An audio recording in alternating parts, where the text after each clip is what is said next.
Well, I liked his energy and the fact that he's curious about everything, and looked people straight in the eyes. He didn't kind of ignore people.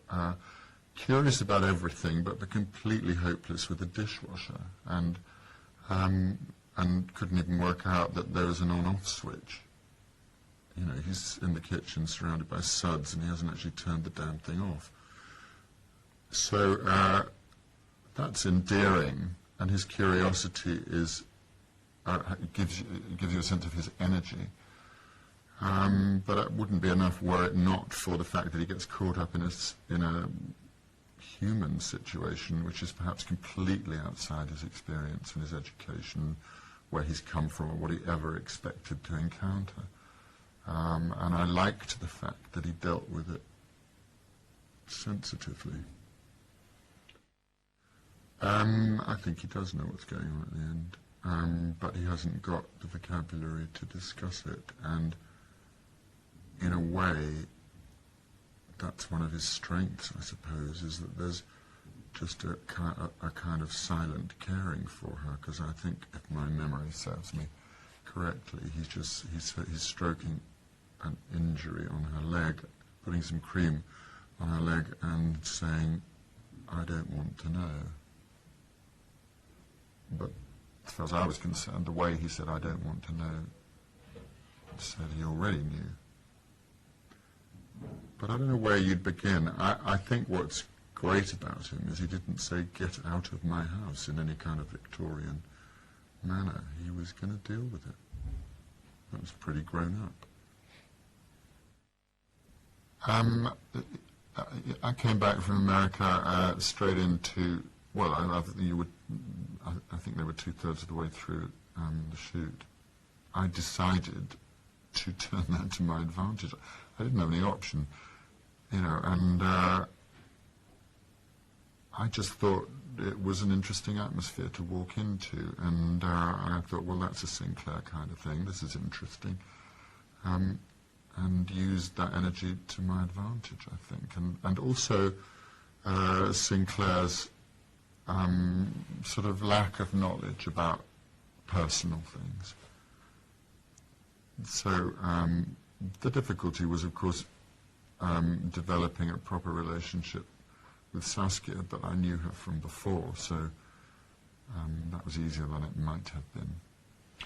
And then it just honestly became practical, like filming does, you know, and all of that nonsense, arty nonsense, goes out the window, and you find yourself, because it was the hottest summer, that, I mean, the film was blessed in that sense, because it was lifted into an atmosphere of its own. Every day that we needed it, there was this blazing sun. Sometimes more than we needed it. You know, we're shooting a picnic and the cheese is melting into the cloth. We can't eat it because it's now glue. And we were having to use sunshades. And it turned Cliveden and that area of the river into something mysterious and almost like out of Beverly Hills. If there were a river in Beverly Hills, that's what it would look like. So you were constantly made uneasy about the surroundings. Well, I suppose the decision I took about Sinclair and his attitude to money was that he was born to it. It wasn't, you know, he wasn't a self-made man in that sense. I think he's obviously clever at business, but it's been something he's been surrounded by all his life. And so therefore, much like many of the British upper classes, they do have a sense of humour and irony and devil-may-careness about money. And I suppose I was feeding off of that to a large extent. Sinclair's sex life is the sex life of many a British male, I think. You know, I don't know about him because he's fictional, but when I was at school, an all-boys school, there was absolutely no sex education. We used to have to beg the divinity master to tell us about sex, instead of religion. And that was that was just in a kind of titillating way.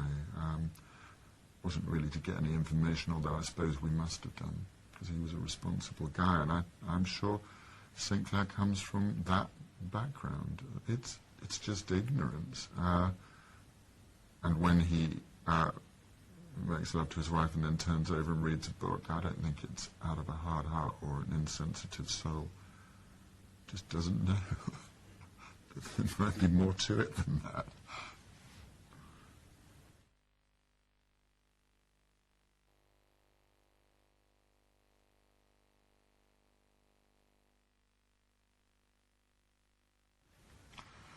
Well, it's interesting going from something like Close My Eyes to Prince of Thieves, if that was the order it happened in, and I think it probably was,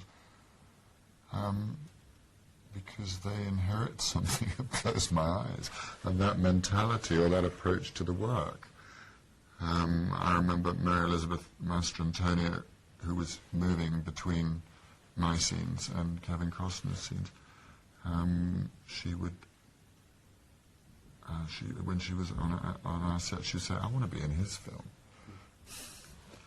Which is not to say that there were two films going on, but it's my habit and practice and training and everything to look at the writing and look for clues in order to give it a specific life. And the difference with a big Hollywood movie is that they don't often give you time to do that, because the pressure is on the set and the shooting schedule and looking after people for different reasons, because of fame, rather than let's all get together and tell this story. As it happens, that was the concern of everybody on that film, including all of the big names. It's just a different experience, but you have to be, I'm the same person in different experiences. When I shot Die Hard, I'd never made a film before. I had no other recourse than what I'd done before, and immediately before that, I had just spent 2 years on and off doing Les Liaisons Dangereuses, which was about many things. I mean, in some ways, the ultimate 80s play. Incredibly sexy, without anybody taking their clothes off. Very intricate writing. And also, by the end of it, it was just about stamina and how do you keep it fresh every night. So it's what rules do you live by, really. And in a way, theatre just, it's like Peter Brook says, choose your church carefully. It's a religion. So I had nothing else to take to the set of Die Hard, except to say, who is this person, where did he come from, what did he have for breakfast? And in actual fact, asking those questions affected the script, because I said, I went for a costume fitting and there was a kind of rail of terrorist gear. And I put it on, but I said, I'm going to look ridiculous in this stuff. And I knew that all of the people in the film who were working for me were like 6 foot high and 6 foot wide, and that's fine for them. And I said, wouldn't it be interesting if I was wearing a suit and not all of this stuff? Because if I was wearing a suit, then perhaps I could meet the Bruce Willis character. And anyway, I went away for a few weeks and came back and started shooting, and they'd written that into the film, and it became quite an important part of the film, that we had a relationship and we met, and I produced an American accent, and so that happened just by saying, what about, who is, where did he come from, type of questions. I think creating one space in Die Hard happened through a mixture of belief in the power of storytelling, and that's my part. I'm involved in a chain, I'm in the middle between a script and an audience, and unless I can be a clear channel between those two things, then I get uncomfortable and I'm bad. And you end up doing that awful thing that bad directors say of you, just be yourself. Well, who cares, you know? I would like to be this character, but in order to... So if it's chutzpah, then I fight for it hard, yes. You often have to change your vocabulary. You get a sense of who the director is. In the case of Die Hard, when I said to him, well, I'm about to shoot all these people. I mean, I first of all couldn't imagine that I was ever going to be in this situation doing a film like that. I'm very proud of that film and its ironies and ambiguities. I don't think they've made another one as good, because we asked all these questions. But there I am in front of a room full of captives, and I've got a gun and I'm about to shoot them if they misbehave. And I said to the director, well, there's a buffet here, because we'd interrupted a party in the scene. I said, could I just sit and have a chicken sandwich while I'm threatening to kill them? And he looked at me as if I was mad and started laughing. And then, you know, every time I said something, he would just walk away laughing. But he let me do it, because I think he knew that I was, I don't know, on some kind of jag of my own, and that it seemed to be working. Harry Potter is a different kind of thing because it's not exactly swimming in ambiguity. So, you know, you have your outline of your character. You are very much part of the process of drawing that outline. And then you must step into it and inhabit it.